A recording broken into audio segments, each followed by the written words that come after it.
ಯಾಕಂದರೆ ಈ ಹಿಟಿರೋಸೆಕ್ಷುವಲ್ ಪ್ರೀತಿ ಅಂತ ಅನ್ನೋದೇ ತುಂಬ ಒಂದು ಪಿತೃಪ್ರಧಾನ ಸಮಾಜದ ರಚನೆ ಅದು. ನಾವು ಯಾವುದನ್ನು ರೊಮ್ಯಾಂಟಿಕ್ ಲವ್ ಅಂತ ಹೇಳ್ಕೊಂಡು ಬಂದಿದ್ದೀವಲ್ಲ, ಇದನ್ನು ಪಿತೃಪ್ರಾಧಾನ್ಯದಿಂದ ಬೇರ್ಪಡಿಸಿ ನೋಡೋಕ್ಕಾಗತ್ತಾ ಅಂತ ಅನ್ನೋದು ದೊಡ್ಡ ಪ್ರಶ್ನೆ. ಆರಂಭದಲ್ಲಿ ಅಶ್ವಿನಿ ಹೇಳಿದ ಹಾಗೆ ಇಲ್ಲಿ ಇವತ್ತು ನಮ್ಮ ಮುಂದೆ ಬಿಡುಗಡೆಗೊಂಡಿರುವ ಈ 3 ಸಂಕಲನಗಳು, ಹಿಪ್ಪೆ ಹೂವಿನ ಘಮಲು, ಆ ಚಾಚಿದ ಕೈಗಳು ಮತ್ತು ಸ್ವಾಭಿಮಾನದ ಗತ್ತಿನ್ಯಾಗ, ಈ 3 ಸಂಕಲನಗಳು ಕೂಡ ದನಿಯಿಲ್ಲದ ಸಮುದಾಯಗಳ ದನಿಯಾಗಿ ಹೊರಹೊಮ್ಮಿದ ಸಂಕಲನಗಳು, ಕವಿತೆಗಳು ಅನ್ನುವ ಕಾರಣಕ್ಕೆ ವಿಶೇಷ ಮಹತ್ವವನ್ನು ಪಡೀತವೆ. ನಮ್ಮ ಕಾಲದ ದನಿಯಾಗಿ ಇವು ಹೊರಹೊಮ್ಮಿದೆ. ಈ 3 ಸಂಕಲನಗಳನ್ನು ಒಟ್ಟಿಗೆ ಇಟ್ಟು ನೋಡಿದ್ರೆ ಇವುಗಳು ಅನೇಕ ಬಗೆಯಲ್ಲಿ ವಿಶಿಷ್ಟ ಆಗಿದ್ದಾವೆ ಮತ್ತು ಅನೇಕ ಸಾಮ್ಯವನ್ನು ಕೂಡ ಹೊಂದಿದ್ದಾವೆ. ಬಹುಶಃ ಈಗ ತಾನೇ ರೂಮಿಯವರು ಹಾಡಿರುವ ಒಂದು ಹಾಡಿನಲ್ಲಿ, ಹುಲಿಕುಂಟೆ ಮೂರ್ತಿಯವರ ಕವಿತೆ ಅದು, ಗಾಯಗಳ ಪ್ರಸ್ತಾಪ ಬರುತ್ತೆ ಅದರಲ್ಲಿ. ನೋವು ಮತ್ತು ಗಾಯ, ಈ ಕವಿತೆಗಳೆಲ್ಲ ಮಾತಾಡ್ತಾ ಇರೋದು ನೋವು ಮತ್ತು ಗಾಯ. ಗಾಯ ಮಾದ ನಂತರವೂ ಕೂಡ ಅದು ಬಿಟ್ಟು ಹೋಗುವ ಗುರುತು ಇದೆಯಲ್ಲ, ಅದು ನಮ್ಮ ಗುರುತನ್ನು ಮತ್ತು ವರ್ತಮಾನದಲ್ಲಿ ನಮ್ಮ ಗುರುತನ್ನು ಹೇಗೆ ನಿರಂತರವಾಗಿ ಅದು ಪ್ರಭಾವಿಸ್ತಾನೆ ಇರ್ತದೆ, ಕಾಡ್ತಾನೆ ಇರ್ತದೆ. ಅದರ ಜೊತೆಗೆ ಅನುಸಂಧಾನ ಮಾಡ್ಕೊಳ್ಳೋದು ಹೇಗೆ, ಅದನ್ನು ಬಿಟ್ಟು ಹೋಗೋಕ್ಕಾಗತ್ತಾ ಅಥವಾ ಅದರ ಜೊತೆಗೆ ಇದ್ದರೆ ಒಡನಾಡುವ ಬಗೆ ಹೇಗೆ ಅನ್ನೋದನ್ನು ಹುಡುಕಾಟ ಮಾಡ್ತಾ ಇದ್ದಾವೆ ಇಲ್ಲಿನ 3 ಸಂಕಲನದ ಕವಿತೆಗಳು ಅಂತ ನನಗೆ ಅನ್ನಿಸುತ್ತೆ. ಒಂದು ಪಾಸ್ಟ್ ಇದೆ, ನಮಗೆಲ್ಲರಿಗೂ ಒಂದು ಭೂತಕಾಲ ಇರುತ್ತೆ. ಆ ಭೂತಕಾಲದ ಜೊತೆಗೆ ನಮ್ಮ ಒಡನಾಟ ಬೇರೆ ಬೇರೆ ಬಗೆಯಲ್ಲಿ ಇರುತ್ತೆ. ಅದರ ಜೊತೆಗೆ ಗುದ್ದಾಡ್ತಾ ಅದನ್ನು ನಿರಾಕರಿಸಿ, ಅದನ್ನು ಪ್ರಶ್ನಿಸಿ ತನ್ನತನದ ಹುಡುಕಾಟವನ್ನು ಮಾಡೋದಿದೆಯಲ್ಲ, ಅದು ಈ ಕವಿತೆಗಳಲ್ಲಿ ನಮಗೆ ಬಹಳ ನಿಚ್ಚಳವಾಗಿ ಕಾಣಿಸುತ್ತೆ. ತನ್ನವ ಹುಡುಕಾಟ, ತನ್ನನ್ನು ತಾನು ಎಸರ್ಟ್ ಮಾಡಿಕೊಳ್ಳುವ ಬಗೆ ಈ ಸಂಕಲನದ ಕವಿತೆಗಳಲ್ಲಿ ನಮಗೆ ಕಾಣಿಸುತ್ತೆ. ಹಾಗಾಗಿ ವೈಯಕ್ತಿಕ ಯಾವುದು, ತನ್ನ ಸಮುದಾಯದ ದನಿ ಯಾವುದು ಮತ್ತು ಒಟ್ಟು ಸಮಾಜದ ದನಿ ಯಾವುದು ಅಂತ. ತನ್ನ ವೈಯಕ್ತಿಕ ದನಿ ಎಷ್ಟೋ ಸರ್ತಿ ತನ್ನ ಸಮುದಾಯದ ದನಿಯಾಗಿ ರೂಪ ಪಡೀತದೆ ಮತ್ತು ಒಟ್ಟು ಸಮಾಜ ಏನನ್ನ ಹೇಳ್ತಾ ಇದೆ ಅದರ ಜೊತೆಗೆ ಒಂದು ಎಂಗೇಜ್ ಆಗುವಂಥ ಬಗೆ, ಅದನ್ನು ಪ್ರತಿರೋಧಿಸುವ ಬಗೆ, ಅಥವಾ ಆ ಸಮಾಜದಲ್ಲಿಯೇ ತನಗೆ ಸಾಥಿ ಕೊಡುವಂಥ ದನಿಗಳ ಹುಡುಕಾಟವನ್ನು ಅಥವಾ ದನಿಗಳು ಸಿಗುತ್ತಾವ ಅಂತ ಗುರುತಿಸುವ ಬಗೆ. ಸೊ ಹಾಗಾಗಿ ವೈಯಕ್ತಿಕ ನೆಲೆ, ಒಂದು ಸಾಮುದಾಯಿಕ ನೆಲೆಯನ್ನು ಪಡೆದು ಒಟ್ಟು ಸಮಾಜದಲ್ಲಿ ಇದನ್ನು ಹೇಗೆ ನಾವು ಗುರುತಿಸ್ಕೋಬಹುದು, ಗ್ರಹಿಸಬಹುದು ಅನ್ನುವ ಹುಡುಕಾಟ ನಮಗೆ ಇಲ್ಲಿ ಕಾಣಿಸುತ್ತೆ. ಹಾಗಾಗಿ ಬಹಳ ಮುಖ್ಯವಾಗಿ ಹುಡುಕಾಟ ಅನ್ನೋದೇ ಇಲ್ಲಿನ ಕವಿತೆಗಳಲ್ಲಿ ಕಾಣಿಸುತ್ತೆ ಅಂತ ನನಗೆ ಅನಿಸುತ್ತೆ. ಮತ್ತು ಇಲ್ಲಿನ ಕವಿತೆಗಳು ತುಂಬ ಪ್ಯಾಷನೇಟಾಗಿ ಮೂಡಿ ಬಂದಿರುವಂಥ ಕವಿತೆಗಳು. ಒಂದು ಕ್ಷಣ ರೂಮಿಯವರು ಹಾಡಿದಾಗ ನಾವೆಲ್ಲರೂ ಕೂಡ ಒಂಥರ ನಮ್ಮ ಒಂದು ವಿಶೇಷವಾದ ಸ್ಪಂದನ ಆಯ್ತಲ್ಲ ನಮ್ಮಲ್ಲಿ. ಆ ಬಗೆಯಲ್ಲಿ ನಮ್ಮನ್ನು ತುಂಬ ಒಂದು ಕಾಡುವಂತಹ, ನಮ್ಮನ್ನು ಒಂದು ತೀವ್ರ ಚಿಂತನೆಗೆ ಹಚ್ಚುವಂತಹ, ನಮ್ಮನ್ನು ಕಲಕುವಂತಹ ಕವಿತೆಗಳು ಇಲ್ಲಿದ್ದಾವೆ. ಮತ್ತು ಒಂದು ಆ್ಯಕ್ಟಿವಿಸಮ್ನ ಹಿನ್ನೆಲೆಯಲ್ಲಿ ಕೇವಲ ನನ್ನ ಒಂದು ಧ್ವನಿಯನ್ನು ಅಭಿವ್ಯಕ್ತಿಗೊಳಿಸಿದ್ರೆ ಸಾಲದು, ಅದು ನಂತರ ಸಮಾಜದಲ್ಲಿ ಹೇಗೆ ರಿಫ್ಲೆಕ್ಟ್ ಆಗುತ್ತೆ ಅನ್ನೋದರ ಕಡೆಗಿನ ಚಿಂತನೆಯೂ ಸೇರಿದ ಹಾಗೆ, ಮತ್ತು ನನ್ನ ಧ್ವನಿಯ ಜೊತೆ ಸಮಾಜದ ಇತರ ಧ್ವನಿಗಳ ಜೊತೆಗೂ ಕೂಡ ಇದನ್ನು ಇಟ್ಟು ಹೇಗೆ ನೋಡಬಹುದು ಅನ್ನುವ ಒಂದು ಆ್ಯಕ್ಟಿವಿಸಮ್ನ ನೆಲೆ ಕೂಡ ನಮಗೆ ಇಲ್ಲಿ ಕಾಣಿಸುತ್ತೆ. ಮತ್ತು ಲವ್ ಈಸ್ ಪೊಲಿಟಿಕಲ್, ಅದು ನಾವು ಮತ್ತೆ ಮತ್ತೆ ಚರ್ಚೆ ಮಾಡುವಂಥ ಸಂಗತಿ. ರಂಜಿತ್ ಅವರು ತಮ್ಮ ಸಿನಿಮಾಗಳ ಮೂಲಕ ಅದನ್ನೇ ಹೇಳ್ತಾ ಇರ್ತಾರೆ. ಮತ್ತು ಯೋಗೇಶ್ ಮೈತ್ರೇಯ ಅಥವಾ ನಾಗರಾಜ್ ಮಂಜುಳೆ ಅವರ ಕವಿತೆಗಳಲ್ಲೂ ಕೂಡ ಮತ್ತೆ ಮತ್ತೆ ಅದು ಬರ್ತಾ ಇರುತ್ತೆ, ಮತ್ತು ನಮ್ಮ ಡೈಲಾಗಲ್ಲಿ ಕೂಡ ಅದು ಸೇರಿದೆ. ಹಾಗಾಗಿ ಪ್ರೇಮವೂ ಕೂಡ ಒಂದು ರಾಜಕಾರಣ. ಅದು ಮಾವಿನ್ಕರ್ ಅವರ ಕವನ ಸಂಕಲನದಲ್ಲಿ ಕಾಣಿಸುತ್ತೆ, ಮಂಜುಳಾ ಅವರ ಸಂಕಲನದಲ್ಲಿ ಒಂದು ರೀತಿಯಲ್ಲಿ ಕಾಣಿಸಿದ್ರೆ, ರೂಮಿ ಹರೀಶ್ ಅವರ ಕವಿತೆಗಳಲ್ಲಿ ಬೇರೆ ಬಗೆಯಲ್ಲಿ ಕಾಣಿಸುತ್ತೆ. ಅನೇಕ ಮಗ್ಗಲುಗಳ ಅನಾವರಣ ಇಲ್ಲಿ ನಮಗೆ ಕಾಣಿಸುತ್ತೆ. ಸೊ ಹಾಗಾಗಿ ನಾವೆಲ್ಲರೂ ಕೂಡ ಒಂದಲ್ಲ ಒಂದು ಬಗೆಯಲ್ಲಿ ಗಾಯಗೊಂಡವರೇ. ಆ ಗಾಯ ಮಾದಿರುವ ಕಲೆಗಳನ್ನು ನಾವು ಸವರ್ಕೊಳ್ತಾ ಮುಂದೆ ಗಾಯಗೊಳ್ಳದ ಹಾಗೆ ಏನಾದರೂ ನಾವು ಮಾಡಬಹುದಾ ಅಂತ ಹೇಳುವ ಹುಡುಕಾಟದಲ್ಲಿ ನಾವೆಲ್ಲರೂ ತೊಡಗಿರುವವರಾಗಿ ಈ ಕವಿತೆಗಳ ಜೊತೆಗೆ ಮಾತನಾಡೋಣ ಅಂತ ನಾನು ಅಂದ್ಕೊಳ್ತೇನೆ.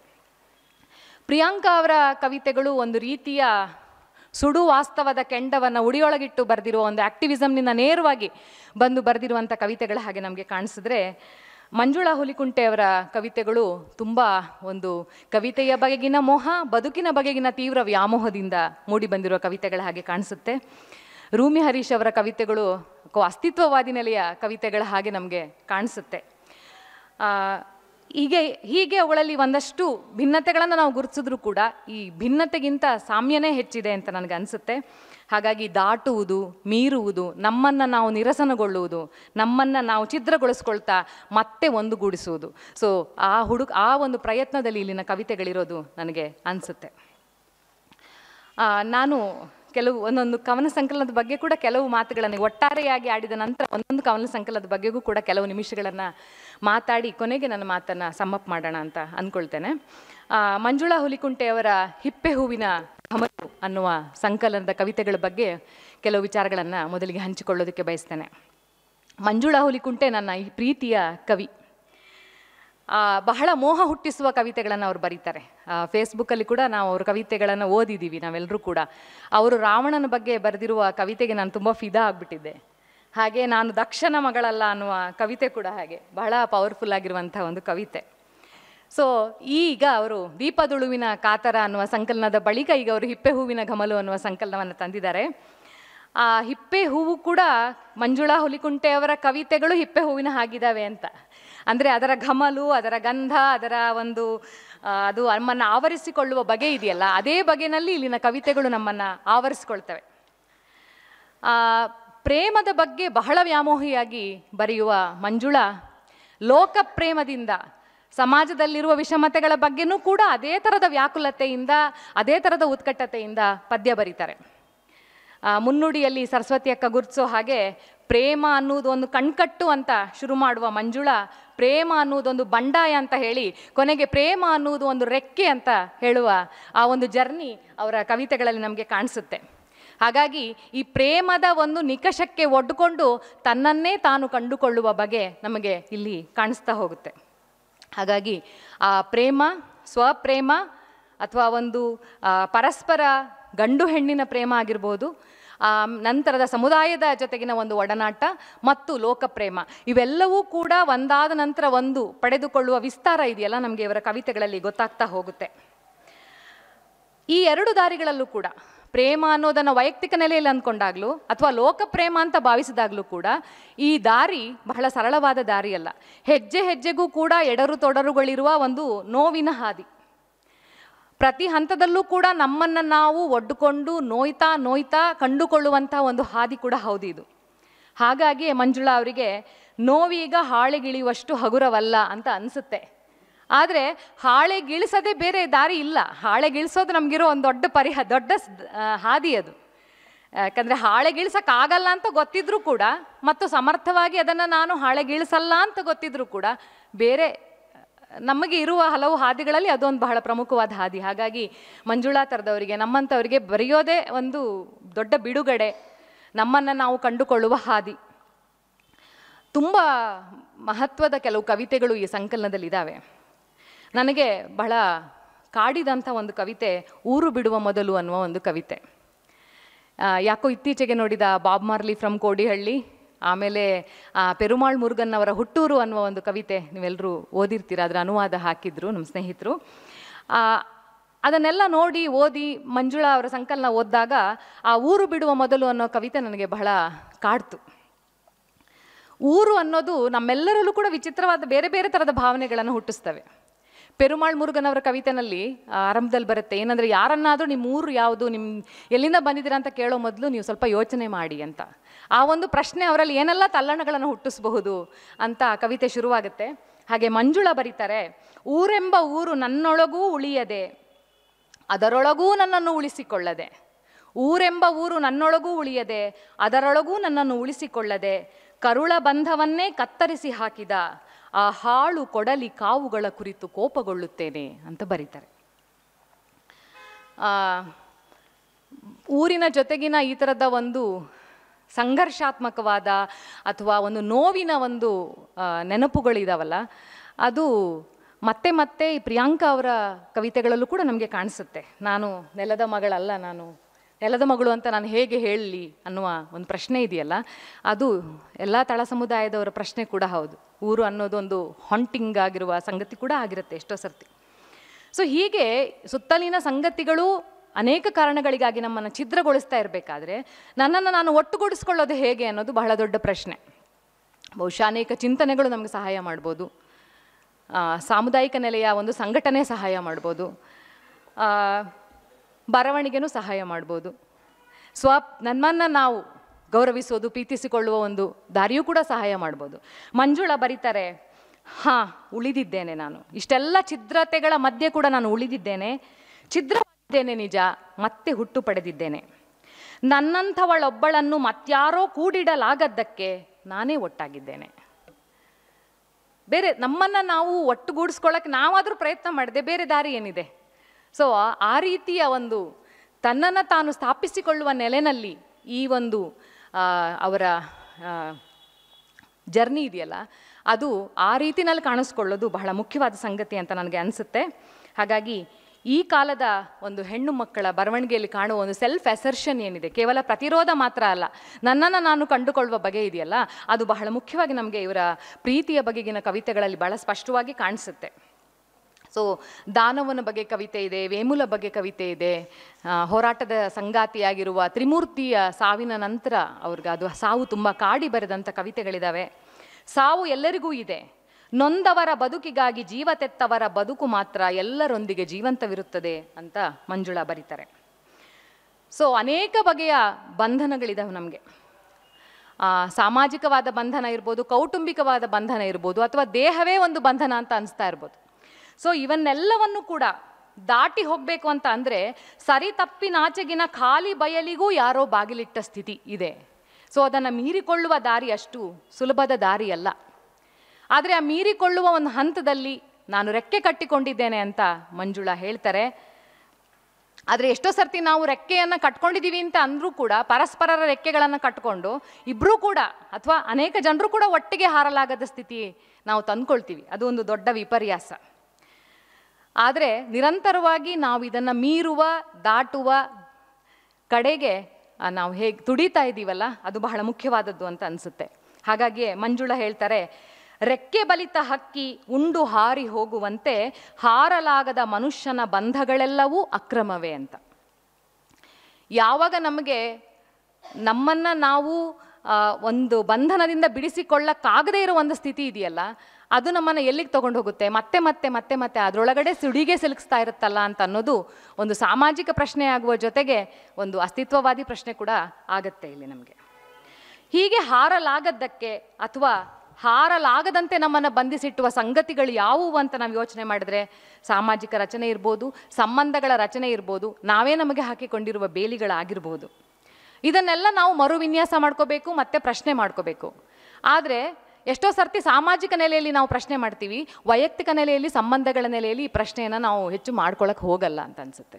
ಅದಕ್ಕೆ ನನಗೆ ಮೇಲ್ನೋಟಕ್ಕೆ ಅಥವಾ ಒಂದು ಓದಿಗೆ ಎರಡು ಓದಿಗೆ ಮಂಜುಳಾ ಹುಲಿಕುಂಟೆಯವರು ಪ್ರೀತಿ ಬಗ್ಗೆ ಬರೆದಿರೋ ಕವಿತೆಗಳು ಇಷ್ಟ ಆದರೂ ಕೂಡ ನಂತರ ಅದನ್ನ ಹೋಗ್ತಾ ಹೋಗ್ತಾ ಇದೇ ಥರ ನಾವು ಹೇಗೆ ಹಿಂಗೆ ಬರ್ಕೊಂಡು ಹೋದರೆ ಹೇಗೆ ಅಂತ ಅನಿಸುತ್ತೆ.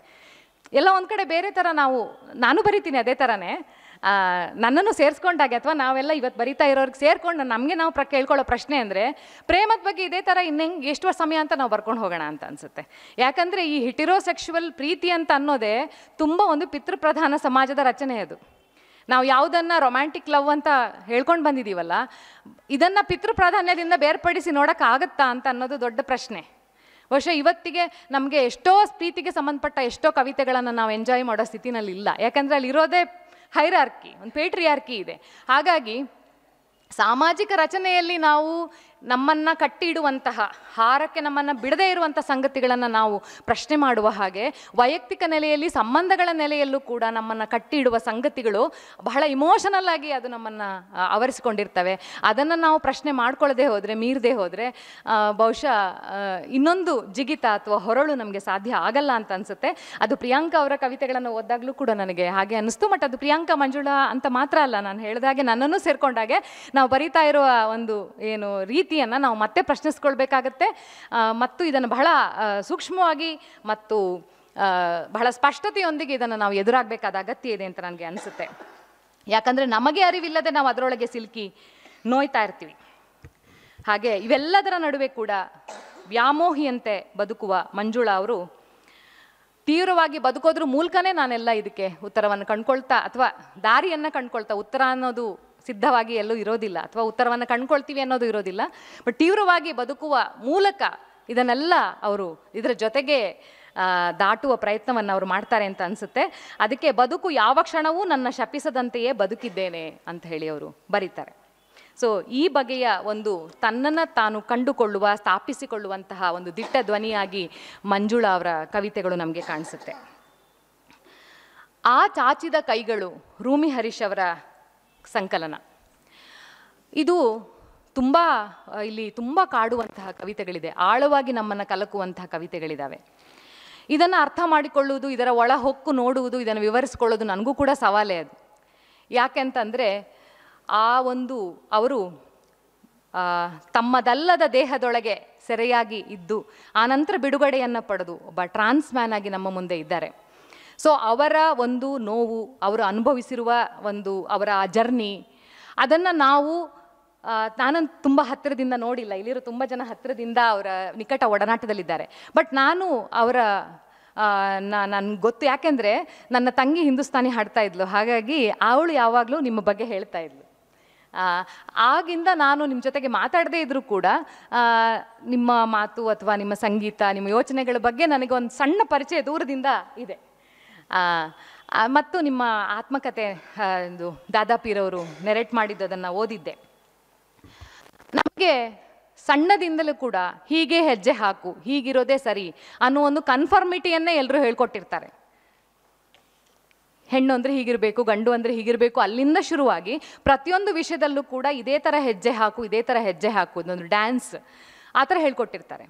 പക്ഷെ ಯಾವಾಗ ನಾವು ಇದು ನಮ್ಮದಲ್ಲ ಅಂತ ಕಂಡ್ಕೊಳ್ತೀವೋ ಆಗ ಸಮಾಜದ ಕಣ್ಣಿಗೆ ಅದು ತಪ್ಪು ಹೆಜ್ಜೆಯಾಗಿ ಕಾಣ್ತಾ ಇರುತ್ತೆ. ಈ ತಪ್ಪು ಹೆಜ್ಜೆ ಹಾಕಿರೋರನ್ನೇ ಅವರ ಕವಿತೆಯಲ್ಲೇ ಬರುವ ಹಾಗೆ ಹುಚ್ಚರು ಅಂತ ಹೇಳಿ ಸಮಾಜ ಲೇಬಲ್ ಮಾಡುತ್ತೆ. ಅದು ಮಾಂಟೋ ಕಥೆಯ ಹುಚ್ಚ ಆಗಿರ್ಬೋದು, ಅಥವಾ ಅಬ್ದುಲ್ ರೆಹಮಾನ್ ತಮಿಳು ಕವಿ, ಆತನ ಪದ್ಯದಲ್ಲಿ ಮತ್ತೆ ಮತ್ತೆ ಬರುತ್ತೆ ಹುಚ್ಚ ಆಗಿರ್ಬೋದು. ಸೊ ಯಾರು ಬಹಳ ಸೂಕ್ಷ್ಮವಾಗಿ ಜೀವಪರವಾಗಿ ಯೋಚನೆ ಮಾಡ್ತಾರೋ ಅವರು ಸಮಾಜದ ಕಣ್ಣಿಗೆ ತಪ್ಪು ಹೆಜ್ಜೆ ಇಡುವವರಾಗಿಯೂ ಅವರು ಒಂದು ಕನ್ಫರ್ಮಿಟಿಗೆ ಒಳಪಡದವರಾಗಿಯೂ ಕಾಣ್ತಾ ಇರುವಂಥ ಈ ಹೊತ್ತಲ್ಲಿ ಸೊ ರೂಮಿಯವರ ಈ ಕವಿತೆಗಳು ನಮ್ಮನ್ನು ನಾವೇ ಪ್ರಶ್ನೆ ಮಾಡ್ಕೊಳ್ಳೋದಕ್ಕೆ ಬಹಳ ಗಾಢವಾಗಿ ಹಚ್ತವೆ. ಇದಕ್ಕೂ ಹಿಂದೆ ಚಾಂದಿನಿಯವರ ಕವನ ಸಂಕಲನ ಬಂದಿದೆ. ಹಾಗೆ ಅನೇಕ LGBT ಸಮುದಾಯದ ಅನೇಕ ಧ್ವನಿಗಳು ನಮ್ಮ ಕನ್ನಡದಲ್ಲಿ ನಿಧಾನಕ್ಕಾದರೂ ಅಲ್ಲಲ್ಲಾದರೂ ಒಂದಿಷ್ಟು ಕೇಳಿ ಬರ್ತಾ ಇದೆ. ನಮ್ಮನ್ನು ನಾವು ಅರ್ಥೈಸಿಕೊಳ್ಳೋದು, ನಮ್ಮ ದೇಹವನ್ನು ನಾವು ಅರ್ಥೈಸಿಕೊಳ್ಳೋದು, ನಮ್ಮ ಸಂಬಂಧವನ್ನು ನಾವು ಅರ್ಥೈಸಿಕೊಳ್ಳೋದು, ಇವೆಲ್ಲವೂ ಕೂಡ ನಮಗೆ ಸಮಾಜ ಅಥವಾ ನಮ್ಮ ಹುಟ್ಟಿದಂಥ ವಾತಾವರಣ ಹೇಳಿಕೊಟ್ಟಂತಹ ಪಾಠಗಳಿಂದ ನಮಗೆ ಸಾಧ್ಯ ಆಗಿಲ್ಲ. ಅದೆಲ್ಲವೂ ನಮಗೆ ರಾಂಗ್ ಓರಿಯೆಂಟೇಷನ್ನೇ ಕೊಟ್ಟಿದೆ. ನಮ್ಮ ದೇಹದ ಬಗ್ಗೆನೂ ರಾಂಗ್ ಓರಿಯೆಂಟೇಷನ್ ಕೊಟ್ಟಿದೆ, ಸಂಬಂಧಗಳ ಬಗ್ಗೆಗೂ ನಮಗೆ ತಪ್ಪಾದ ಓರಿಯೆಂಟೇಷನ್ ಕೊಟ್ಟಿದೆ, ನಮಗೆ ನಮ್ಮ ದೇಹದ ಬಗೆಗೆ, ನಮ್ಮನ್ನು ನಾವು ಅರ್ಥೈಸುವ ಬಗೆಗೆ ಎಲ್ಲವನ್ನೂ ಕೂಡ ನಮಗೆ ತಪ್ಪಾಗಿ ಹೇಳಿಕೊಟ್ಟಿದ್ದಾರೆ. ಸೊ ನಾವು ಅನ್ಲರ್ನಿಂಗ್ ಪ್ರೊಸೆಸನ್ನು ಶುರು ಮಾಡಬೇಕಾಗತ್ತೆ. ಹಾಗಾಗಿ ರೂಮಿಯವರ ಒಂದು ಜರ್ನಿ ಇದೆಯಲ್ಲ, ಅದು ನಮಗೆ ಕಾಣದ ಹಲವು ಮಜಲುಗಳನ್ನು ನಮಗೆ ಅದು ಕಾಣಿಸುವ ಕಾರಣಕ್ಕೆ ಬಹಳ ಮುಖ್ಯ ಅಂತ ಅನಿಸುತ್ತೆ. ಯಾಕಂದರೆ ಇವೆಲ್ಲದರಿಂದ ಬಿಡಿಸಿಕೊಳ್ಳುವ ಪ್ರಕ್ರಿಯೆ ತುಂಬ ಯಾತನಾಮಯವಾದ ಪ್ರಕ್ರಿಯೆ. ಅವರ ಕವಿತೆಗಳಲ್ಲಿ ತೊಟ್ಟಿಕ್ಕುವ ನೋವು ನಮಗೆ ಕಾಣಿಸುತ್ತೆ. ಯಾಕೆಂದರೆ ಇದನ್ನು ಬಿಡಿಸ್ಕೊಳ್ಳೋದಷ್ಟು ಸುಲಭವಾದ ಸಂಗತಿ ಅಲ್ಲ. ಸೊ ಅವರದೊಂದು ದೊಡ್ಡ ಪ್ರಯಾಣ ಇದೆ, ಹುಡುಕಾಟ ಇದೆ. ಆಗಲೇ ನಾ ಹೇಳಿದ ಹಾಗೆ ಆ ಗಾಯ ಮತ್ತು ಗುರುತು ಅದು ಮತ್ತೆ ಮತ್ತೆ ರೂಮಿಯವರ ಕವಿತೆಗಳಲ್ಲೂ ಕೂಡ ಕಾಣಿಸುತ್ತೆ. ರೂಮಿಯವರ ಕವಿತೆಗಳ ಅಭಿವ್ಯಕ್ತಿಯಲ್ಲಿರುವ ವಿಶೇಷತೆ ಏನು ಅಂತಂದರೆ, ನಾವು ಯಾವುದನ್ನು ನಾವು ಕಾವ್ಯಮೀಮಾಂಸೆಯಲ್ಲಿ ವಿಮರ್ಶೆಯಲ್ಲಿ ಓದ್ತೀವಲ್ಲ, ಅಂದರೆ ಒಂದು ಇಂದ್ರಿಯದಿಂದ ಗ್ರಹಿಸೋದನ್ನು ಇನ್ನೊಂದು ಇಂದ್ರಿಯದಿಂದ ನಾವು ಗ್ರಹಿಸೋದು ಅಂತ. ಅಂದರೆ ಮೂಗಿನಿಂದ ನೋಡೋದು, ಕಣ್ಣಿನಿಂದ ಕೇಳೋದು ಅಂತ ಬರುತ್ತೆ ಅದು. ಆ ಥರದಲ್ಲಿ ಒಂದು ಇಂದ್ರಿಯಗಳು ಎಲ್ಲವನ್ನು ಒಟ್ಟಾಗಿ ಗ್ರಹಿಸುವ ಬಗೆಗೆ ಅನ್ನೋ ಒಂದು ಅಭಿವ್ಯಕ್ತಿ ಇದೆ ನಮಗಿಲ್ಲಿ ಕಾಣಿಸುತ್ತೆ. ಇಲ್ಲಿ ಸಂಗೀತ, ಪದಗಳ ಸಾಂಗತ್ಯ, ಬಣ್ಣಗಳು ಇವೆಲ್ಲವೂ ಕೂಡ ಒಂದು ಅಭಿನ್ನವಾಗಿ ಬೆಸೆದುಕೊಂಡಿದೆ. ನಿಮಗೆ ಕವಿತೆ ಓದ್ತಾ ಇದ್ದ ಹಾಗೆ ಆ ಕವಿತೆ ಕೇಳಿಸ್ತಾ ಇರುತ್ತೆ, ಒಂದು ರಾಗವಾಗಿ ಕೇಳಿಸ್ತಾ ಇರುತ್ತೆ. ಆ ಕವಿತೆ ಓದ್ತಾ ಇದ್ದಾಗೆ ಆ ಕವಿತೆಯ ಚಿತ್ರವೂ ಕೂಡ ಕಣ್ಮುಂದೆ ಬರುತ್ತೆ. ಬಹಳ ವಿಶಿಷ್ಟವಾದ ಅಭಿವ್ಯಕ್ತಿ ಕ್ರಮ ಅಂತ ನನಗನ್ಸುತ್ತೆ ಇದು. ಶಬ್ದ, ಸ್ಪರ್ಶ, ರೂಪ, ರಸ, ಗಂಧ ಇವೆಲ್ಲವೂ ಮಿಳಿತವಾಗಿ ಒಂದು ವಿಶಿಷ್ಟ ಬಗೆಯ ನುಡಿಗಟ್ಟು ನಮಗೆ ಇವರ ಕವಿತೆಗಳಲ್ಲಿ ಕಾಣಿಸುತ್ತೆ. ಕವಿತೆ ಕಣ್ಣಿನ ಮೂಲಕ ನಾವು ಓದ್ತಾ ಇರಬೇಕಾದ್ರೂ ಕಿವಿಗೆ ಕೇಳ್ತಾ ಇರುತ್ತೆ, ಕಣ್ಣು ಮುಂದೆ ಚಿತ್ರ ಮೂಡ್ತಾ ಇರುತ್ತೆ. ಹಾಗಾಗಿ ಅವರು ಆವಾಜು ಸ್ಪರ್ಶಕ್ಕೆ ಹವಣಿಸುವುದು ಅಂತ ಹೇಳ್ತಾರೆ. ಆವಾಜು ಧ್ವನಿ ಅದು ಸ್ಪರ್ಶಕ್ಕೆ ಹವಣಿಸ್ತಾ ಇರುತ್ತೆ. ನೀಲಿ ಸ್ವರಗಳ ಜೊತೆಗೆ ಪೀಲು ರಾಗ ಹಾಡುತ್ತೇನೆ ಅಂತ ಹೇಳ್ತಾರೆ. ಸ್ವರಗಳಿಗೆ ಬಣ್ಣ ಇದೆ, ನೀಲಿ ಸ್ವರ. ಹೀಗೆ ಬಹಳ ವಿಶಿಷ್ಟವಾದ ಅಭಿವ್ಯಕ್ತಿ ಕ್ರಮ ನಮಗೆ ಇವರ ಕಾವ್ಯಗಳಲ್ಲಿ ಕಾಣಿಸುತ್ತೆ.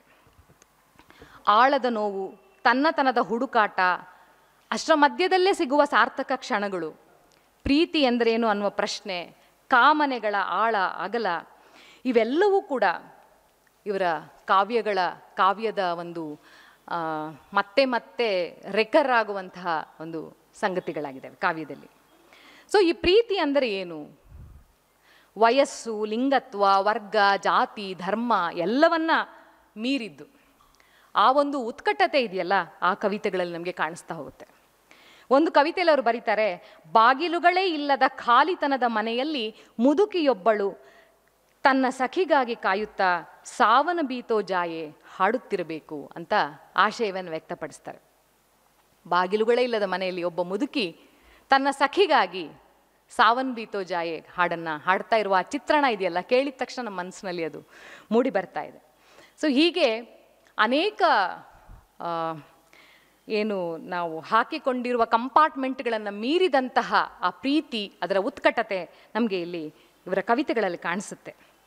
ಆಗಲೇ ನಾನು ಹೇಳಿದ ಹಾಗೆ ಒಂದು ಹಿಟೆರೋಸೆಕ್ಸುವಲ್ ಚೌಕಟ್ಟಿನ ಆಚೆಗಿನ ಪ್ರೇಮ ಇದೆಯಲ್ಲ, ಅದು ನಮಗೆ ಕಾಣಿಸ್ತಾ ಹೋಗುತ್ತೆ. ಬಣ್ಣ, ದನಿ, ಪದಗಳ ಹುಡುಕಾಟವನ್ನು ಪ್ರತಿನಿತ್ಯ ಪ್ರತಿ ಕ್ಷಣದಲ್ಲೂ ಕೂಡ ಅವರು ಸಣ್ಣ ಪುಟ್ಟ ಸಂಗತಿಗಳಲ್ಲೂ ಕೂಡ ಮಾಡ್ತಾ ಇದ್ದಾರೆ ಅನ್ನೋದು ನಮಗೆ ಗೊತ್ತಾಗ್ತಾ ಹೋಗುತ್ತೆ. ಅಲ್ಲಿ ಆ ಕವಿತೆಯಲ್ಲಿ ಬರುತ್ತೆ, ನಾವು ಹೀಗೆ ನಮ್ಮ ಮನೆಗಳ ಮುಂದೆ ಕೂತ್ಕೊಂಡು ಹೋಗ್ತಾರಲ್ಲ ಪ್ರತಿದಿನ ತರಕಾರಿ, ಹೀರೆಕಾಯಿ, ಬೆಂಡೆಕಾಯಿ, ಮೆಣಸಿನ್ಕಾಯಿ ಅಂತ, ಅದರಲ್ಲೂ ಒಂದು ನಾದ ಇರುತ್ತೆ. ಯಾರೋ ಹಾರ್ಮೋನಿಯಂ ನುಡಿಸ್ಕೊಂಡು ಹಾಡು ಹೇಳ್ಕೊಂಡು ಬರ್ತಾ ಇರ್ತಾರೆ ಮನೆ ಮುಂದೆ. ಸೊ ಆ ನಾದದ ಹುಡುಕಾಟ, ಧ್ವನಿಯ ಹುಡುಕಾಟ ಇದೆಯಲ್ಲ, ಅದು ನಿರಂತರವಾಗಿ ನಮ್ಮ ಒಳಗೆ ನಡೀತಾ ಇರುವಂಥ ಸಂಗತಿ.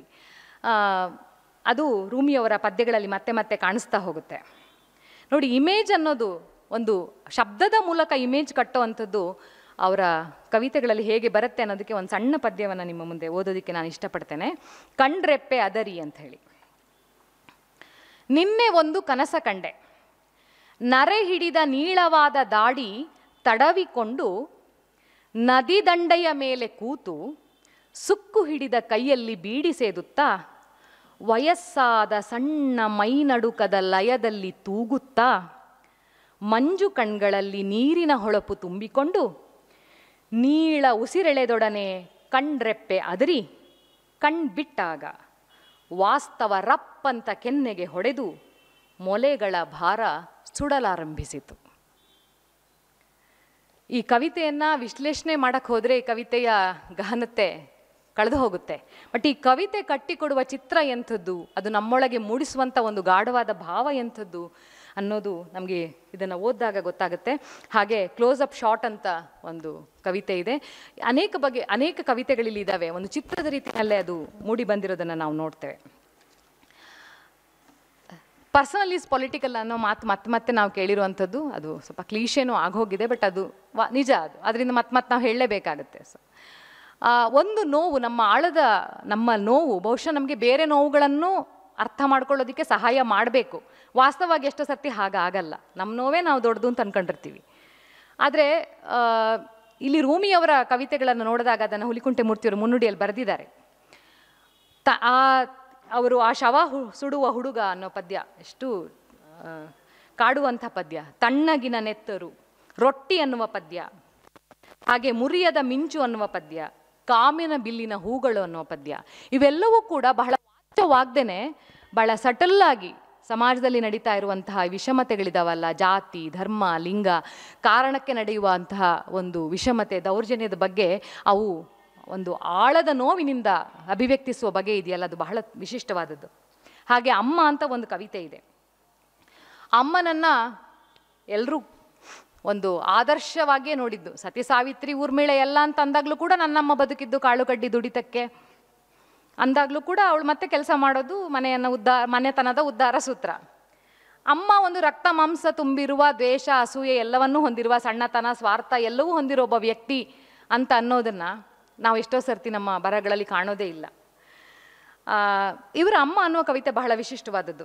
ಅದರಲ್ಲಿ ಅವರು ಕೇಳ್ತಾರೆ, ಆ ಪಾತ್ರಕ್ಕೆ ಮದ, ಮತ್ಸರ, ಹೊಟ್ಟೆಯುರಿ, ಅಸೂಯೆಗಳಿಲ್ಲವೇ ಅಂತ ಹೇಳ್ತಾ, ಹಾಗಾದರೆ ತಾಯ್ತನ ಅಂದರೆ ಏನು ಅನ್ನೋ ಪ್ರಶ್ನೆ ಎತ್ತುತ್ತಾರೆ. ಸೊ ತಾಯ್ತನ ಅನ್ನೋದು ನಾವು ಹೇಳ್ತೀವಿ ಅದು ಯಾರಲ್ಲಿ ಬೇಕಾದರೂ ಇರ್ಬೋದು, ಹೆಣ್ಮಕ್ಳಲ್ಲಿ ಮಾತ್ರ ಇರುವಂಥ ಸಂಗತಿ ಅಲ್ಲ ಅಂತ ಹೇಳಿದಾಗಲೂ ಕೂಡ ಮತ್ತೆ ಅದಕ್ಕೆ ತಾಯ್ತನ ಅಂತಲೇ ಯಾಕೆ ಕರಿತೀವಿ ಅನ್ನೋದೊಂದು ಪ್ರಶ್ನೆ ಇದೆ.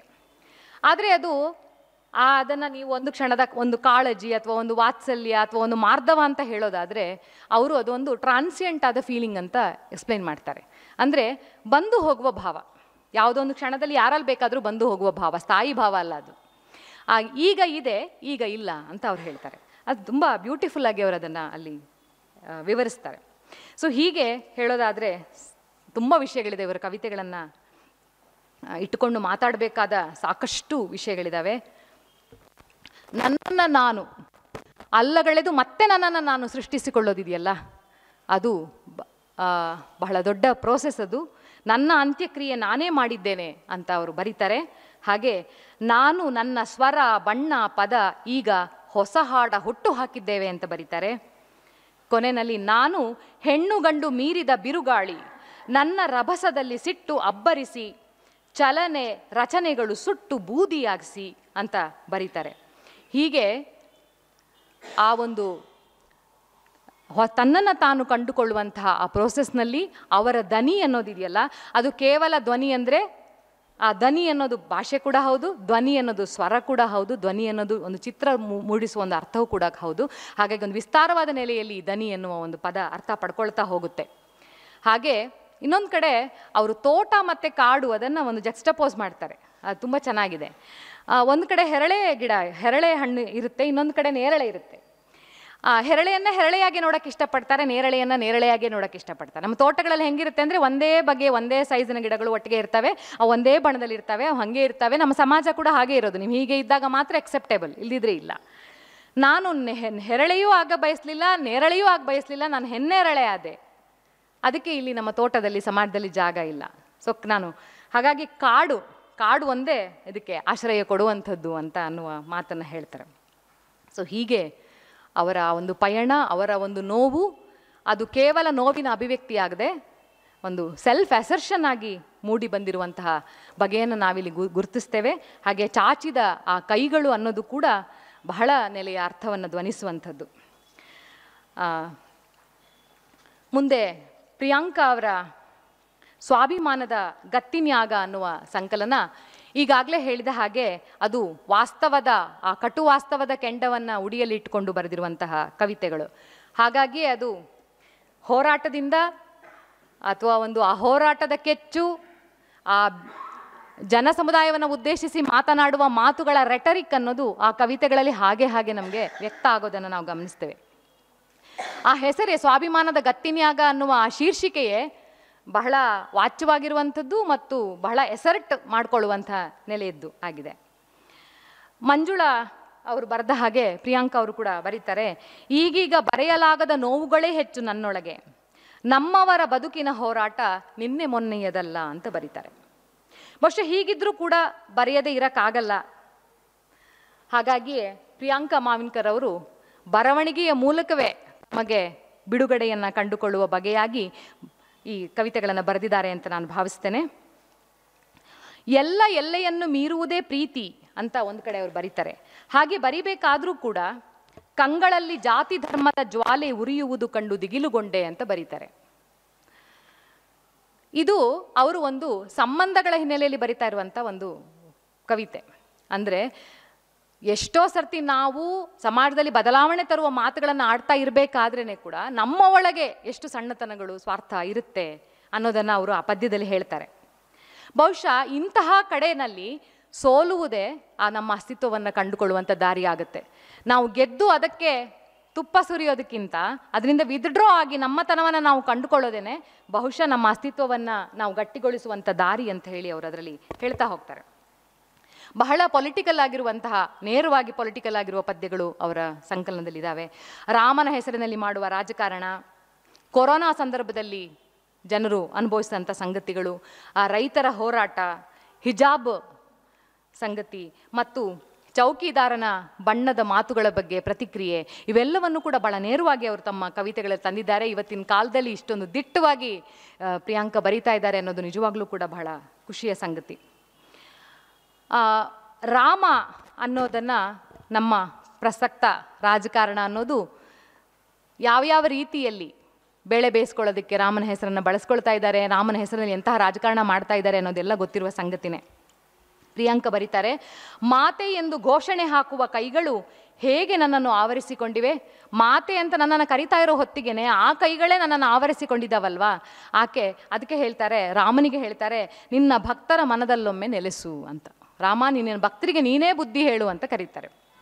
ಇದು ಒಂದು ಕವಿತೆಯಾಗಿ ಒಂದು ಹೇಳಿಕೆಯಾಗಿ ಚೆನ್ನಾಗನ್ಸುತ್ತೆ ಕೇಳಕ್ಕೆ.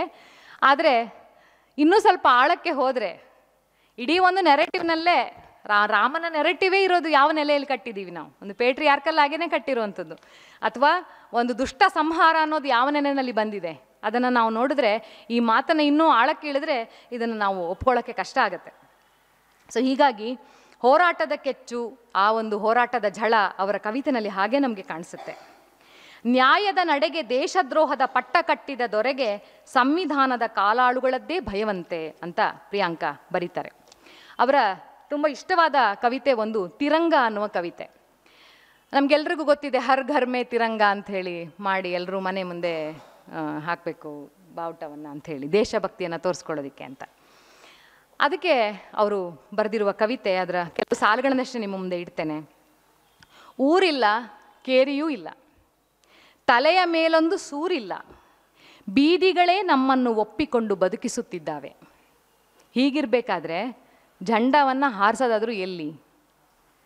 ಎಷ್ಟೋ ಸತಿ ಕೊರೋನಾ ಸಮಯದಲ್ಲೂ ಅಷ್ಟೇ, ಮಾಳಿಗೆ ಮೇಲೆ ನಿಂತ್ಕೊಂಡು ನೀವು ದೀಪ ಬೆಳಗಿಸಿ ಅಂದರೆ ಎಷ್ಟೋ ಜನಕ್ಕೆ ಮನೆಯೇ ಇಲ್ಲ ಅಂದಾಗ ಮತ್ತೆ ಮಾಳಿಗೆ ಮೇಲೆ ಹೋಗಿ ದೀಪ ಬೆಳಗಿಸೋ ಪ್ರಶ್ನೆ ಇಲ್ಲಿ ಬಂತು. ಸೊ ಆ ಇಡೀ ಕವಿತೆ ಬಹಳ ಕಾಡುವಂಥ ಕವಿತೆ ಅದು. ಈ ಬೀದಿಗಳೇ ನಮ್ಮನ್ನು ಬದುಕಿಸುತ್ತಿದ್ದಾವೆ ಅಂತ ಅವರು ಬರೀತಾರೆ. ಹೀಗಿದ್ದಾಗ ಊರಿನ ಪ್ರಶ್ನೆ, ನಾವು ಆರಂಭದಲ್ಲಿ ಎತ್ತಿದ್ವಲ್ಲ ಊರಿನ ಪ್ರಶ್ನೆ, ಅದು ಬಹಳ ಮುಖ್ಯ. ಹಾಗಾಗಿ ಪ್ರಿಯಾಂಕ ಎತ್ತುವ ಪ್ರಶ್ನೆ, ಹೇಳು ನಾನು ನಿಜವಾಗಿಯೂ ಈ ನೆಲದ ಮಗಳ ಅನ್ನುವ ಪ್ರಶ್ನೆ. ಸೊ ಈ ರೀತಿಯಲ್ಲಿ ಇನ್ನೊಂದು ಬಹಳ ಮುಖ್ಯವಾದ ಕವಿತೆ ಅವ್ರದ್ದು, ಒಂದು ರಸ್ತೆಯ ಬಗ್ಗೆ ಬರೆದಿರೋ ಕವಿತೆ. ನಮಗೆಲ್ರಿಗೂ ಗೊತ್ತಿರೋ ಹಾಗೆ ಕೊರೋನಾ ಸಮಯದಲ್ಲಿ ತುಂಬ ಜನ ಕಾರ್ಮಿಕರು ತಮ್ಮ ಊರುಗಳಿಗೆ ಹೋಗೋದಕ್ಕೆ ವಾಹನ ಇಲ್ಲದೇ ನೂರಾರು ಕಿಲೋಮೀಟರ್ ನಡ್ಕೊಂಡು ತಮ್ಮ ಹಳ್ಳಿಗಳನ್ನು ತಲುಪಿ ಎಷ್ಟೋ ಜನ ಮಾರ್ಗ ಮಧ್ಯದಲ್ಲೇ ಪ್ರಾಣ ತೆತ್ತು ಎಲ್ಲ ಹೋಗಿರೋವಂಥದ್ದು ನಮ್ಗೆ ಗೊತ್ತಿದೆ. ಒಂದು ರಸ್ತೆ ಹೇಗೆ ಮಾತಾಡುತ್ತೆ, ಆ ರಸ್ತೆ ಈ ಬವಣೆಯನ್ನು ಹೇಗೆ ನೋಡಿದೆ ಅಂತ ಒಂದು ಕವಿತೆ ಇದೆ. ಅದು ತುಂಬ ಈ ಸಂಕಲನದ ತುಂಬ ಮುಖ್ಯವಾದ ಕವಿತೆ ಅದು. ಸೊ ಹೀಗೆ ಪ್ರಿಯಾಂಕ ಅವರು ಸಮಕಾಲೀನ ಸಂದರ್ಭಗಳನ್ನು ಅವರನ್ನು ಹೇಗೆ ಅದು ಕಲಕಿದಾವೆ ಅನ್ನೋದನ್ನು ಕವಿತೆಯ ಮೂಲಕ ಅವರು ಹೊರಹಾಕಿದ್ದಾರೆ. ಅನೇಕ ಜನ ಸಮಾಜದಲ್ಲಿ ಬದಲಾವಣೆ ತರಬೇಕು ಅಂತ ಅಂದ್ಕೊಂಡಿರೋರು ಕೂಡ ಆಳದಲ್ಲಿ ಹೆಣ್ಣನ್ನು ಹೇಗೆ ನೋಡ್ತಾ ಇದ್ದಾರೆ ಅನ್ನೋದು ಮತ್ತೆ ಮತ್ತೆ ಅವರ 2-3 ಕವಿತೆಗಳಲ್ಲಿ ಬರುತ್ತೆ. ಹೆಣ್ಣೆಂದರೆ ಪರದೆಯಲ್ಲ, ಹೆಣ್ಣೆಂದರೆ ಪ್ರಗತಿ ಅಂತ ಅವ್ರು ಹೇಳ್ತಾರೆ. ಆದರೆ ಎಷ್ಟೋ ಜನರ ಕಣ್ಣಿನಲ್ಲಿ ಹೆಣ್ಣು ಪರದೆ ಹಾಕಿ ಒಳಗಡೆ ಇಡಬೇಕಾದವಳು ಅನ್ನೋದೇ ಕಾಣುವುದು ಅವರಲ್ಲಿ ತುಂಬ ಭ್ರಮನಿರಸನವನ್ನು ಉಂಟು ಮಾಡಿದೆ. ಸೊ ಹೀಗೆ ನಾವೆಲ್ಲವನ್ನೂ ಮಾತಾಡ್ತಾ ಇರಬೇಕಾದ್ರೇ ನಮ್ಮೊಳಗನ್ನೂ ಕೂಡ ನಾವು ನೋಡಿಕೊಳ್ಳುವ ಬಗೆಯಲ್ಲಿ ಅವರು ಪ್ರಶ್ನೆಗಳನ್ನು ಹಾಕ್ತಾ ಹೋಗ್ತಾರೆ. ಹೀಗೆ ಇಲ್ಲಿನ 3 ಸಂಕಲನದ ಕವಿತೆಗಳು ಕೂಡ ನಮಗೆ ಅನೇಕ ಬಗೆಯಲ್ಲಿ ಬಹಳ ಮುಖ್ಯವಾದ ಕವಿತೆಗಳಾಗಿದ್ದಾವೆ. ಪ್ರೀತಿಗಾಗಿ ಹಂಬಲ 3 ಕಡೆಯಲ್ಲಿ ನಮಗೆ ಕಾಣಿಸಿದ್ರೂ ಕೂಡ ಈ ಪ್ರೀತಿ ಪ್ರೇಮ ಅನ್ನೋದು ಈಗಲೇ ಹೇಳಿದ ಹಾಗೆ ಒಂದು ಅಧಿಕಾರ ಸಂಬಂಧ ಅನ್ನೋದು ಅದನ್ನು ನಿರ್ದೇಶಿಸ್ತಾ ಇರ್ತದೆ. ಅದನ್ನು ನಾವು ಪ್ರಶ್ನೆ ಮಾಡದೆ ಹೋದರೆ ಇದನ್ನು ನಾವು ಹೆಚ್ಚು ದೂರ ತಗೊಂಡು ಹೋಗೋಕ್ಕೆ ಸಾಧ್ಯ ಇಲ್ಲ ಅಂತ ಅನಿಸುತ್ತೆ. ಹಾಗಾಗಿ ಗಂಡುತನ ಅಂದ್ರೇನು, ಹೆಣ್ಣುತನ ಅಂದ್ರೇನು, ಅಥವಾ ಗಂಡು ಹೆಣ್ಣು ಅಲ್ಲ, ಈ ಬ್ರಾಡ್ ಸ್ಪೆಕ್ಟ್ರಮಲ್ಲಿ ಇರುವ ಬೇರೆ ಬೇರೆ ನೆಲೆಯ ಒಂದು ಏನು ದೇಹಗಳನ್ನು, ವ್ಯಕ್ತಿತ್ವಗಳನ್ನು ನಾವು ಅರ್ಥ ಮಾಡಿಕೊಳ್ಳುವ ಪ್ರಯತ್ನವನ್ನು ಮಾಡಬೇಕು ಅನ್ನೋದು ನಮಗೆ ಇಲ್ಲಿ ಈ ಸಂಕಲನದ ಹಿನ್ನೆಲೆಯಲ್ಲಿ ಮತ್ತೆ ಮತ್ತೆ ನಮಗೆ ಅನಿಸುತ್ತೆ. ಇವತ್ತು ತುಂಬ ಜನ ಬಹಳ ಗಟ್ಟಿಯಾಗಿ ಬರಿತಾ ಇದ್ದಾರೆ. ಹಾಗಾಗಿ ಅವೆಲ್ಲದರ ಆ ಎಲ್ಲ ಧ್ವನಿಗಳ ಜೊತೆಗೆ ಈ ಧ್ವನಿಗಳು ಕೂಡ ಇವತ್ತು ಸೇರಿದ್ದಾವೆ. ಇವೆಲ್ಲವ ಜೊತೆಗೆ ನಾವೆಲ್ಲರೂ ಕೂಡ ಇವತ್ತು ಈ ಕವನ ಸಂಕಲನದ ಬಿಡುಗಡೆಗೆ ಸಾಕ್ಷಿಯಾಗಿದ್ದೇವೆ. ನನಗೆ ಗೊತ್ತಿಲ್ಲ, ಈ 3 ಸಂಕಲನವನ್ನು ಮಾತಾಡೋಷ್ಟೊತ್ತಿಗೆ ನಾನು ಎಕ್ಸಾಸ್ಟ್ ಆಗಿ ಹೋಗಿದ್ದೀನಿ. ಯಾಕೆಂದರೆ ಅದು 3 ಬೇರೆ ಬೇರೆ ಮೂಡೋದು. ರೂಮಿಗೆ ಅವರಿಗೆ ಗೊತ್ತಿದೆ, ಒಂದು ರಾಗ ಹಾಡಿ ಇನ್ನೊಂದು ರಾಗ ಹಾಡೋದು ತುಂಬ ಕಷ್ಟ ಆಗುತ್ತೆ. ಅದನ್ನು ಆದರೆ ಇದು ರಾಗಗಳು ಡಿಫ್ರೆಂಟ್ ಆಗಿರೋ ರಾಗಗಳಲ್ಲ, ಸ್ವಲ್ಪ ರಿಲೇಟೆಡ್ ರಾಗಗಳು. ಅದು ರಿಲೇಟೆಡ್ ರಾಗಗಳಾದರೆ ಇನ್ನೂ ಸ್ವಲ್ಪ ಜಾಸ್ತಿ ಕಷ್ಟ ಆಗುತ್ತೆ. ಯಾಕಂದರೆ ಸಣ್ಣ ಸಣ್ಣ ವ್ಯತ್ಯಾಸ ಮಾತ್ರ ಇರುತ್ತೆ. ಹಾಗಾಗಿ ಆದರೆ ನನಗೆ ಈ 3 ಸಂಕಲನಗಳನ್ನು ಓದಿದ್ದು ತುಂಬ ಖುಷಿ ಕೊಟ್ಟಿದೆ. ನನ್ನೊಳಗನೆ ನಾನು ಪ್ರಶ್ನೆ ಮಾಡ್ಕೊಳ್ಳೋದಕ್ಕೆ ಅವಕಾಶ ಮಾಡಿಕೊಟ್ಟಿದೆ. ನನಗೂ ಎಷ್ಟೋ ಸರ್ತಿ ನಾನು ಕೂಡ ಒಂದು ಕವಿತೆ ಬರೆಯೋಳಾಗಿ ಇದೇ ಥರದ ಕವಿತೆಗಳನ್ನು, ಅಂದರೆ ನಾನು ಈ ಹಿಂದೆ ಬರಿತಾ ಇದ್ದ ಕವಿತೆಗಳನ್ನು, ಅದೇ ಥರದ ಕವಿತೆಗಳನ್ನು ನಾನು ಬರೀತೀನಿ ಎಷ್ಟು, ಆದರೆ ಬರಿಬೇಕಾ ಅಂತ ನನಗೆ ಅನಿಸ್ತಾ ಇದ್ದ ಸಂದರ್ಭದಲ್ಲಿ ಈ ಥರದ ಇಲ್ಲಿನ ಕವಿತೆಗಳನ್ನು ಓದಿದಾಗ ಹೊಸ ಬಗೆಯಲ್ಲಿ ನಾವು ಯೋಚನೆ ಮಾಡ್ಬೋದು, ಬೇರೆ ರೀತಿಯಲ್ಲಿ ನಮ್ಮ ಅಭಿವ್ಯಕ್ತಿಯನ್ನು, ನುಡಿಗಟ್ಟನ್ನು ಕಟ್ಕೊಳ್ಬಹುದು ಅಂತ ನನಗೆ ಯೋಚನೆ ಮಾಡೋದಕ್ಕೆ ಪ್ರೇರಣೆಯನ್ನು ಕೊಟ್ಟಿದೆ. ಗೊತ್ತಿಲ್ಲ ನಾನು ಎಷ್ಟು ಮಟ್ಟಿಗೆ ಈ ಕವಿತೆಗಳಿಗೆ ಇದು ನನ್ನ ಮಾತುಗಳ ಮೂಲಕ ಪರಿಚಯಿಸೋ ಕೆಲಸನ ಎಷ್ಟು ಮಟ್ಟಿಗೆ ಯಶಸ್ವಿಯಾಗಿ ಮಾಡಿದ್ದೇನೆ ಗೊತ್ತಿಲ್ಲ. ನೀವೆಲ್ಲರೂ ಕೂಡ ಈ ಕವನ ಸಂಕಲನಗಳನ್ನು ತಗೊಂಡು ಓದಿ ಇದ್ರ ಬಗ್ಗೆ ಹೆಚ್ಚು ಚರ್ಚೆ ಮಾಡಿ ಅಂತ ಹೇಳ್ತಾ, ಈ ಅವಕಾಶ ಮಾಡಿಕೊಟ್ಟಂತಹ ಕೌದಿ ಪ್ರಕಾಶನದ ಎಲ್ಲ ಗೆಳೆಯರಿಗೆ ವಂದಿಸಿ, ಕೇಳಿದ ನಿಮ್ಮೆಲ್ಲರಿಗೂ ವಂದಿಸಿ ನನ್ನ ಮಾತನ್ನು ಮುಗಿಸ್ತೇನೆ. ನಮಸ್ಕಾರ.